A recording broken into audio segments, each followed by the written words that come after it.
বিশেষ করে আপনারা সকলেই জানেন আমি মাওলানা আব্দুর রাজ্জাক অল ইন্ডিয়া ইমাম মসজিদ অ্যান্ড সোশ্যাল ওয়েলফেয়ার অর্গানাইজেশনের রাজ্য এবং জেলা সাধারণ সম্পাদক।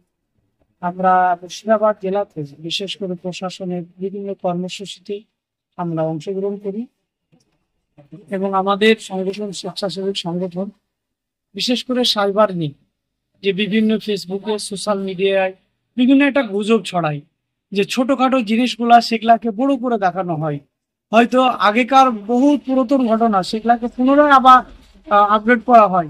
সেদিকে লক্ষ্য রেখে সোশ্যাল মিডিয়ার যুগে এখন খুব অ্যাক্টিভ হয়ে মানে সাইবার থেকে কিন্তু ভালো একটা পদক্ষেপ নিচ্ছে। এবং বিশেষ করে আমরা বলতে চাই যে এই মুর্শিদাবাদ জেলাকে সবসময় খবরের শিরোনামে দেখা যায়। তা আমরা চাই যে বিশেষ করে এই কিছুদিন আগে আমরা দেখলাম যে বাইরে যে সমস্ত পরিযায়ী শ্রমিক তাদের প্রতি যেভাবে অত্যাচার করছে, মুসলিমদের নাম শুনে তাদেরকে নাম ধরে ধরে যারা মারপিট করছে বা যাদেরকে বিহার বলুন উড়িষ্যা বলুন, তাদের আমরা তীব্র ধিক্কার এবং নিন্দা জানাই।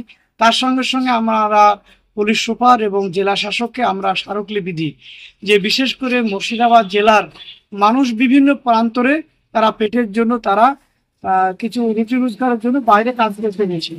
তো তারা যাতে সঠিক নিরাপত্তা যাতে কাজ করতে পারে, তার সঙ্গে সঙ্গে আগামী 6 তারিখে যে ঈদুল আজহা এই নামাজেতে এবং তারা নামাজ পড়তে যাতে আসতে পারে সুষ্ঠুভাবে এবং তাদের আসাতে যাতে এলাকা বা ট্রেনে বাসে কোনো অসুবিধা না হয়, সেই দাবিতে আমরা জেলা শাসককে জানিয়েছি।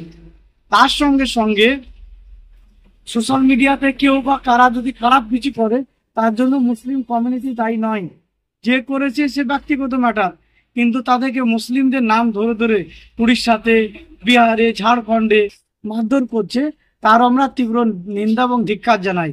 বাংলার মাননীয় মুখ্যমন্ত্রীকে আমরা অল ইন্ডিয়া ইমাম মসজিদের তরফ থেকে চিঠির মাধ্যমে জানিয়েছি। কলকাতা নাকোদা ইমাম সাহেব, মুসলিম পার্সোনাল ল বোর্ডের আরও যারা দায়িত্বশীল ব্যক্তি সকলকে কিন্তু আমরা এই লেবার যারা তাদের যাতে কোনো অসুবিধা না হয় সেই জন্য আমরা একাধিক কর্মসূচি কিন্তু নিয়েছি।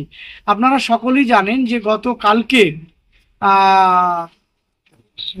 কলকাতা এবং দমদম এয়ারপোর্ট থেকে হজযাত্রী যারা হজে গেল সেখানেও কিন্তু শুভেচ্ছা জানানোর জন্য পাকিস্তান এবং ইন্ডিয়ার যে যুদ্ধ বা ঝামেলা, এর জন্য অনেক মানুষ কিন্তু একটা দুশ্চিন্তাতে ছিল যে সমস্ত ব্যক্তি যারা হজে গেছে বা যাবে আরো। তো সেদিকে লক্ষ্য রেখে পশ্চিমবঙ্গ সরকার সুষ্ঠুভাবে কিন্তু যারা হজের অ্যাপ্লিকেশন করেছিল তাদেরকে গতকাল থেকে কিনা ওড়াল দেওয়া শুরু করেছে। তা আমরা চাই যে সোশ্যাল মিডিয়া যুগে যাতে যে কোনো কিছু হলে সাইবারে এবং মুর্শিদাবাদ জেলা পুলিশ সুপার যেই যে এলাকায় হবে সেই এলাকা পুলিশ সুপার আইসি সাহেবদের নজরে নিয়ে আসলে আমার মনে বলা হয় ভালোভাবে প্রশাসন ব্যবস্থা নেবে।